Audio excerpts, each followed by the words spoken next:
లూకా 18:7-8. దేవుడు తాను ఏర్పరచుకొనిన వారు దివారాత్రులు తన్ను గూర్చి మొరపెట్టుకునిచుండగా వారికి న్యాయము తీర్చడా? అంటే God heard this prayer that you prayed in the morning and also in the evening. Every day.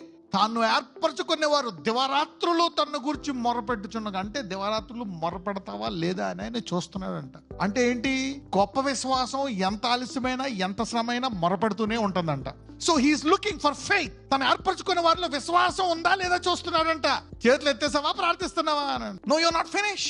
తను ఏర్పరచుకునే వారంట, ఏర్పరచుకొని కావాలని చూస్తున్నాడంట. వంక ఏం చేస్తారు ఇల్లు? పక్కనలో చెప్పు. కాబట్టి ఇప్పుడు దాకా ఆపేసిన చాలు, ఇల్లు మొరపెట్టున్నాడు. Don't take a break. God is counting on you. ఇక కొంతకాలం ప్రార్థన చేసి ఇక దేవుడు చేయడేమో అనుకుంటున్నావు, కంటిన్యూ చేయి అంటున్నాడు పరిశుద్ధాత్ముడు లోపల. నువ్వు ప్రార్థించిన ఆ సమయం అంతా గుర్తుపెట్టుకుంటాడంట.